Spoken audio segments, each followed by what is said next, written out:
नमस्कार, राष्ट्रबोध से मैं पवन केसवानी। छत्तीसगढ़ में विधानसभा चुनाव के नजदीक आते आते तक सारी चीजें स्पष्ट हो रही है कि मुद्दा क्या होगा, चेहरे बदले जाएंगे या नहीं बदले जाएंगे। भारतीय जनता पार्टी और कांग्रेस इस पर जो मंथन कर रही है, कुछ नई बातें निकलकर सामने आई है। पिछले दिनों न्यूज़ 18 के एक कार्यक्रम में सीएम भूपेश बघेल ने साफ तौर पर यह स्वीकार किया था कि शराबबंदी छत्तीसगढ़ में संभव नहीं है। कुछ समय पहले यह कहना भी बहुत मुश्किल था, लेकिन सीएम भूपेश बघेल ने जिस साफगोई के साथ प्रश्न पूछने वाली पत्रकार से ही पूछा, आपके पास कोई सुझाव है तो मुझे बताइए। मैं अभी बोलूंगा दुकानें बंद तो कल शटर बंद हो जाएगा, लेकिन उसके बाद जहरीली शराब पी के मरेंगे, फिर उसका क्या होगा? लेकिन कोई रोड मैप तो तैयार हुआ होगा सरकार की तरफ सोच रहे हैं, उसका अध्ययन भी कर रहे हैं और लगातार उसे सोच भी रहे हैं कि कैसे होगा, क्योंकि यदि समस्या है तो उसका समाधान भी है। तो समाधान की दिशा में लगातार कोई अच्छा आइडिया आप भी बता दीजिए। छत्तीसगढ़ में पिछले विधानसभा चुनाव यानी 2018 में शराब एक प्रमुख मुद्दा था, क्योंकि उस समय की राज्य सरकार द्वारा शराब के ठेके को रद्द करवाकर सरकारी स्तर पर ही संचालित किया जा रहा था। 4.5 साल हो गए, सरकार बदले, पुरानी व्यवस्था लागू है। अब लोग प्रश्न खड़ा कर रहे हैं तो सीएम भूपेश बघेल ने स्पष्ट रूप से बता दिया कि इस पर फिलहाल काम चल रहा है। ऐसे ही कई और मुद्दों की तलाश में लगी भारतीय जनता पार्टी के प्रभारी ओम प्रकाश माथुर ने नवभारत से बात करते हुए 3 प्रमुख मुद्दे गिना दिए, जिसमें पहला मुद्दा उन्होंने बताया कि चुनाव के लिए होगा भ्रष्टाचार, दूसरा कानून व्यवस्था और तीसरा मुद्दा उन्होंने विकास का बताया। कभी भारतीय जनता पार्टी के पास विकास का मुद्दा सबसे पहले होता था, लेकिन अब जो हालात हैं, चूंकि भारतीय जनता पार्टी विपक्ष में है, इसलिए भ्रष्टाचार और कानून व्यवस्था को पहले और दूसरे स्थान पर रखा गया है। कुछ दिन पहले मैंने भी भारतीय जनता पार्टी के छत्तीसगढ़ के प्रभारी ओम प्रकाश माथुर से चर्चा की थी। वहां मैंने महसूस किया कि वो जिस स्पष्ट तरीके से अपनी बात को रखते हैं, बिना लाग लपेट के। अपने ताजा इंटरव्यू में ओम प्रकाश माथुर ने धान की काट के बारे में भी बताया कि घोषणा पत्र का इंतजार कीजिए, भला 600 रुपए प्रति क्विंटल किसी को अतिरिक्त मिलेगा तो मनोवैज्ञानिक दबाव क्यों नहीं आएगा, इसकी कार्ड भी हमारे पास है, बस घोषणा पत्र का इंतजार कीजिए। ऐसा कहने के दौरान ओम प्रकाश माथुर ने यह भी स्पष्ट किया कि धान के बढ़े हुए समर्थन मूल्य के आड़ में ढेर सारा भ्रष्टाचार किया जाता है, इसलिए अब के चुनाव में भ्रष्टाचार ही सबसे बड़ा मुद्दा होगा। इसके अलावा विधानसभा में भी लोकसभा की तर्ज में नए कैंडिडेट को उतारने वाले फार्मूले पर उन्होंने स्पष्ट किया, यह कोई पत्थर की लकीर नहीं है कि पुराने चेहरों को टिकट मिलेगी ही नहीं, यह कोई आईपीसी की धारा नहीं है। ओम प्रकाश माथुर का यह ताजा इंटरव्यू भारतीय जनता पार्टी के पुराने छत्रपों को फील गुड दे सकता है। धान और नए कैंडिडेट वाले प्रश्नों के बाद जब ओम प्रकाश माथुर से पूछा गया कि छत्तीसगढ़ियावाद का मुद्दा कितना प्रभावी रहेगा, तब इस मंझे हुए नेता ने साफ तौर पर कहा कि छत्तीसगढ़ में पहले कभी इस तरह का कोई मुद्दा नहीं रहा। इस पर उन्होंने उल्टा प्रश्न खड़ा कर दिया कि राज्यसभा में किसे भेजा गया है, वहां छत्तीसगढ़ियावाद का मुद्दा क्यों नहीं ख्याल आया। इस तरह से आक्रामक अंदाज में अपनी बात को कहते हुए ओम प्रकाश माथुर ने अपनी मंशा जाहिर कर दी कि भारतीय जनता पार्टी आने वाले समय में किस तरह से आक्रामक अंदाज में अपना प्रचार करने वाली है और वहां मुद्दों की प्राथमिकता क्या होगी। बदली से भारतीय जनता पार्टी फिलहाल अपने युवा उम्मीदवारों को तैयार करने के साथ साथ जिस तरह से युवा मोर्चा को धार देने में लगी है, 10 महीने के अंदर जो दूसरी बार सीएम हाउस का घेराव 19 जून को होने जा रहा है, वह मामला भी सीजीपीएससी से जुड़ा हुआ है। ये ऐसा संवेदनशील मुद्दा है जिसकी मेरिट लिस्ट को लेकर आक्षेप लगाए गए, आरोप लगाए गए कि कई नेता, कारोबारी और अधिकारियों के बेटा बेटी और रिश्तेदारों का नाम आया है। युवाओं से जुड़े इस बेहद संवेदनशील मुद्दे को लेकर एक तरफ भारतीय जनता युवा मोर्चा आक्रामक नजर आ रही है, दूसरी तरफ भारतीय जनता पार्टी का युवा चेहरा ओपी चौधरी जगह जगह विभिन्न मंचों पर सरकार को घेरने में कोई कोर कसर नहीं छोड़ रहे हैं। वे ताल ठोककर सीबीआई जांच की चुनौती दे रहे हैं। मैं मुख्यमंत्री भूपेश बघेल जी को इस मंच से खुली चुनौती देना चाहता हूं कि वो भारतीय जनता पार्टी के जिनके समय के जिनके सिलेक्शन पे उनको संदेह है या युवा भाई बहनों को संदेह है, उन सबकी सूची को और 4.5 साल में जो आरोप लग रहे हैं उस पूरी सूची को सीबीआई जांच के लिए दे दे, भाजपा के लिस्ट को भी सीबीआई जांच के लिए दे दे। भारतीय जनता पार्टी के मंच से हम कहना चाहते हैं कि आपको जांच कराना है तो भाजपा के समय की भी सूची की जांच कराइए, लेकिन आप सीबीआई जांच के लिए दीजिए अगर आप में जरा भी नैतिकता बाकी है तो। जरा भी छत्तीसगढ़ के युवाओं के भविष्य के लिए आप में समर्पण बाकी है तो सीबीआई जांच के लिए भूपेश बघेल जी तैयार हो। जिस देश की 70% आबादी 35 साल से नीचे हो, जाहिर तौर पर राजनीति की दशा दिशा और सत्ता की कुर्सी भी युवा ही तय करते हैं। ये कारण रहा होगा कि प्रधानमंत्री नरेंद्र मोदी ने भी छत्तीसगढ़ के सीजीपीएससी के रिजल्ट को लेकर, उसकी मेरिट सूची को लेकर इशारों में जो बातें कही, उसे भाजपा का आईटी सेल खूब ट्रोल कर रहा है। प्रधानमंत्री ने क्या कुछ कहा, उस पर आप गौर करें। मीडिया में आई रिपोर्ट देखी होगी, अखबारों में, टीवी पे काफी कुछ देखने को मिला। एक राज्य की उसमें चर्चा है,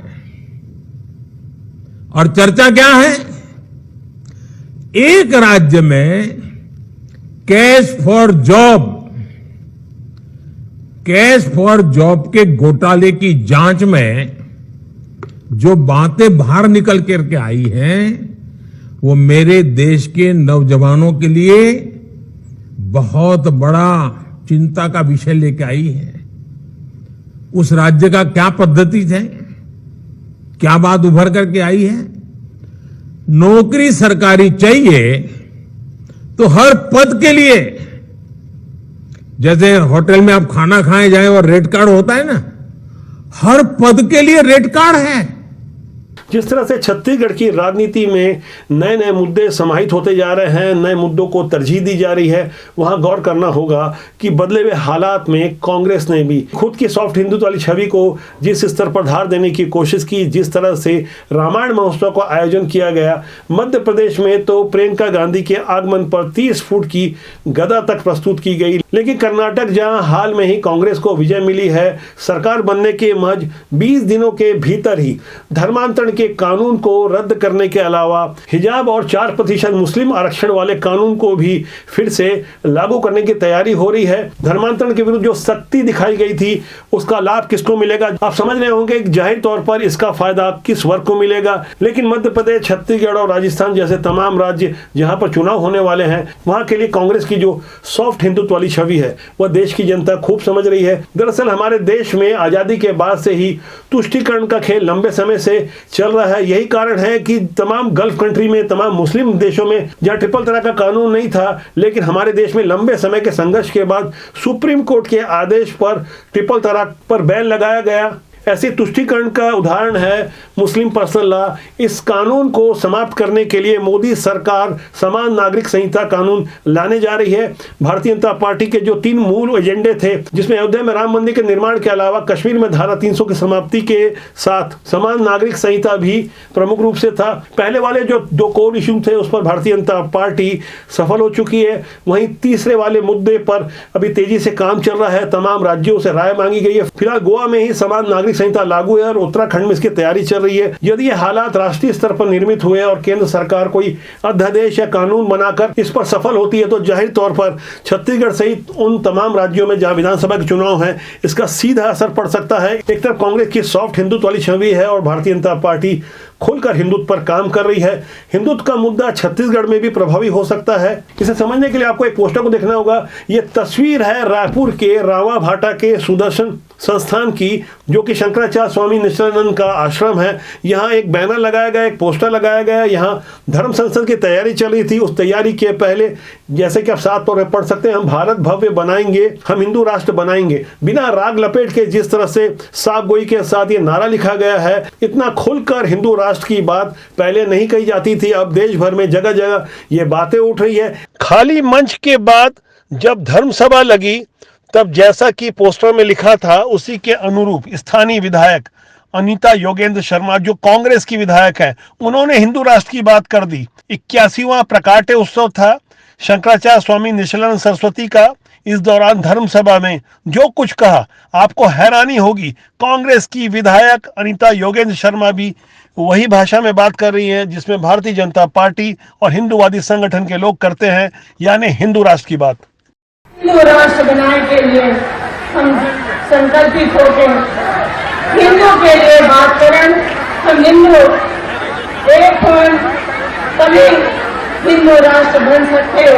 मैं आप सबसे निवेदन प्रार्थना करती है, एक बार आप सबसे निवेदन करा तो एक जयकारा जरूर लगना चाहिए। दरअसल इस नारे को सबसे मुखर आवाज दी थी पंडित धीरेन्द्र शास्त्री ने, जो इस साल की शुरुआत में रायपुर के गुड़ियारी में आए थे।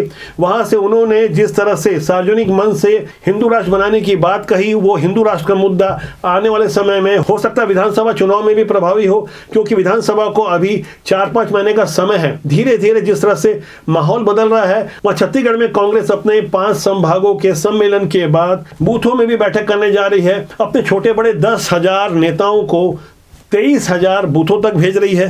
कांग्रेस की इस नई कवायद को लेकर भारतीय जनता पार्टी के प्रदेश अध्यक्ष अरुण साव का एक बयान सामने आया है। उन्होंने इस पर तीखा तंज कसा है। आज मोहन मरकाम जी प्रदेश कांग्रेस कमेटी के अध्यक्ष हैं। सरकार में उनकी कितनी अहमियत है, कितनी सुनी जाती है, ये भी आप लोगों के सामने है। और जब ये सरकार की चला चली बेला है तो कांग्रेस के जो नाराज कार्यकर्ता हैं वो इससे खुश होने वाले नहीं है। कांग्रेस के कार्यकर्ताओं में जो नाराजगी है, प्रदेश की जनता में नाराजगी है, वो नाराजगी अब दूर होने वाली नहीं है। मुद्दा शराबबंदी का हो, भ्रष्टाचार का हो, चाहे रोजगार का हो, तमाम मुद्दों को लेकर राजनीतिक दल जिस तरह से नूरा कुश्ती करते हैं उसे भी आप खूब समझते होंगे। राजनीति की सुचिता के लिए हमारी कोशिश होती है कि आप जागरूक बने और राजनीति से परहेज नहीं करें। अच्छे लोगों को राजनीति में आना चाहिए। लगातार हमारी कोशिश होती है इस जनमंच के माध्यम से हम आपकी आवाज़ को सिस्टम तक रखें। आज के अंक के लिए इतना ही। मेरा आपसे फिर से एक बार आग्रह है कि इस चैनल को देखें, लाइक करें, शेयर करें और सब्सक्राइब करना ना भूलें, जिससे आपका और हमारा साथ ज़्यादा मजबूती से बना रहे। नमस्कार।